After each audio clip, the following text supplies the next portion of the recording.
గురువుగారు చాలామంది గురువుగారులు యూట్యూబ్‌లోకి వచ్చేసి మనకి ఏదైనా కోరిక నెరవేరాలంటే అరుణాచలం వెళ్ళండి, కామాఖ్య వెళ్ళండి అంటున్నారు. హ్మ్. మన 2 తెలుగు రాష్ట్రాల్లో అంతటి శక్తివంతమైన క్షేత్రాలు లేవా? మన కోరికలకి అంత దూరం వెళ్ళాలా? హ్మ్. అంటే ఇప్పుడు నువ్వు అడిగిన క్వెషన్‌లో నాకు యాంబిగ్యూటీ కనిపించింది. హ్మ్. అంటే నువ్వు అరుణాచలం క్షేత్రం మహత్యం కాదంటావా? లేపోతే కామాఖ్య మహత్యం లేదంటావా? హ్మ్. ఓకే. మన తెలుగు రాష్ట్రాల్లో కూడా అటువంటి క్షేత్రాలు ఉండి ఉండొచ్చు. ఓకే. ఒకటే గుర్తుపెట్టుకో. మన తెలుగు ప్రజలే కాదు హిందువుల యొక్క మెయిన్ ఇంటెన్సిటీ ఎప్పుడైనా చూసుకో నువ్వు. హ్మ్. మరి మన సౌత్ ఇండియన్స్ ఎక్కువ. ఓకే. ఓకే. మనకి దూరపు కొండలు నునుపబ్బా. అవును. ఓకే. దూరంగా ఏదన్నా అక్కడ ఏదో జరుగుతుంది. అక్కడ చాలా అద్భుతం అంటే పరిగెత్తుతారు. అవును. ఎక్కడైనా చూడు. ఒక నార్త్ ఇండియన్స్ కన్నా సౌత్ ఇండియన్స్ చాలా ఎక్కువ వెళ్తారు. దాంట్లో తెలుగు వాళ్ళు మరీ ఎక్కువ. అవును. సరే అరుణాచలం వెళ్ళమని చెప్పారు. వెళ్తున్నారు. తప్పే ఉంది దాంట్లో. హ్మ్. ఓకే. అంటే అటువంటి క్షేత్రం ఉంటే 100% ఉన్నాయి. ఎందుకు లేవు? హ్మ్. 100% అటువంటి క్షేత్రాలు ఉన్నాయి. ఇప్పుడు ఓకే. పంచభూతాల్లో ఒక లింగం అగ్నిలింగం అక్కడ ఉంది. హ్మ్. ఓకే. అట్లాగే వాయులింగం శ్రీకాళహస్తిలో ఉంది కదా! అవును. వాయులి వాయులింగం మీద ఒక బ్రిటిష్ ఆయన హ్మ్.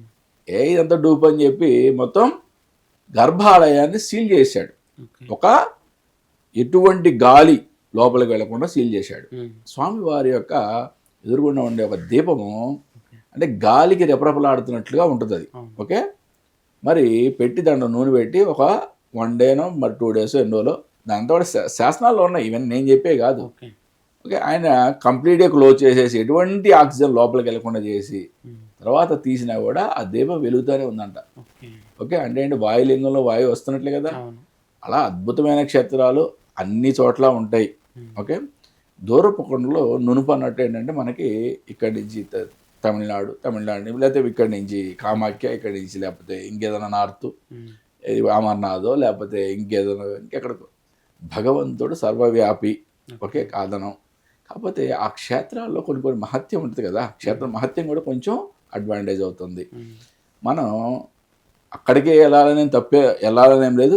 ఎళ్ళినా కూడా తప్పు లేదు. ఓకే. ఓకే. అలా అని చెప్పి ప్రతి వాళ్ళు కూడా దాన్ని విమర్శనగా చూడొద్దు. కానీ ఇంకొక విషయం కామాఖ్య గురించి మెయిన్‌గా అడిగావు నువ్వు. హ్మ్. ఓకే. కామాఖ్య గురించి అడిగినప్పుడు కామాఖ్యలో జరిగే పూజా విధానమే డిఫరెంట్. ఓకే. ఓకే. హ్మ్. అక్కడ పూర్తిగా తంత్ర సాధనతో అక్కడ యొక్క అమ్మవారి యొక్క ఆరాధన ఉంటుంది. ఓకే. అటువంటప్పుడు తంత్ర సాధనతో కూడుకున్న అమ్మవారి ఆరాధన నువ్వు ఆంధ్రప్రదేశ్‌లోనో, తెలంగాణలోనో లేకపోతే తమిళనాడులోనో నువ్వు చూడలేవు కదా! అవును. ఓకే. ఇక్కడ కూడా మనకి చిన్నమస్తా దేవాలయాలు, భువనేశ్వరి దేవాలయాలు మనకు కూడా అక్కడక్కడ మనకు కనిపిస్తూ ఉంటాయి. అవును.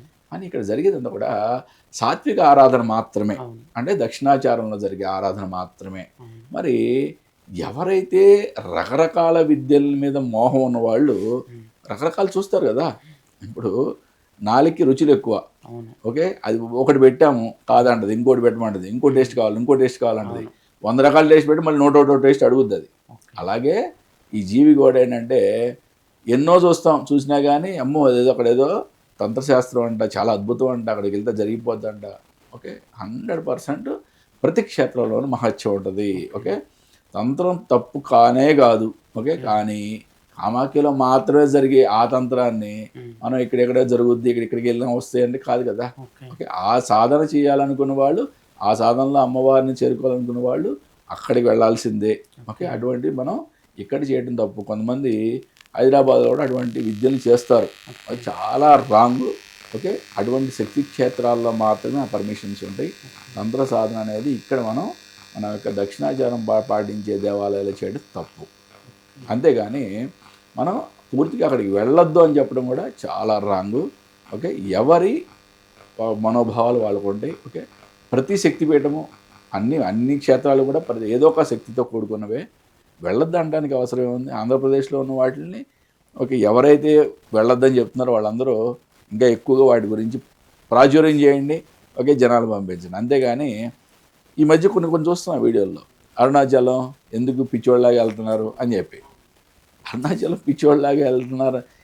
ఇప్పుడు వెళితే మనకి అసలా ఈ పుణ్యక్షేత్ర దర్శనం అనేది మన హిందూ సనాతన ధర్మంలో ఒక అద్భుతమైన సంస్కృతి నాన్న. ఓకే. దీంట్లో చాలా బిజినెస్ దాగుంది, గుర్తుపెట్టుకో. మన ఇండియన్ ఎకానమీ యొక్క గ్రోత్ ఈ యొక్క పుణ్యక్షేత్ర సందర్శనతో ఎన్నో రెట్లు పెరుగుద్ది. రాసిపెట్టుకో.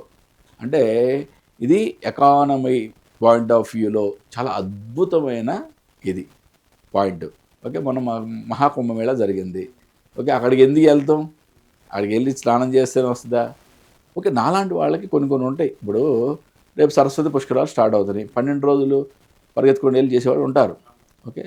కానీ గురువు యొక్క సంచారం మిథున రాశిలో ఉన్నంత సంవత్సరం పాటు సరస్వతి పుష్కరాలే కాబట్టి నేను సంవత్సరంలో ఎప్పుడైనా వెళ్ళి నేను చేస్తాను.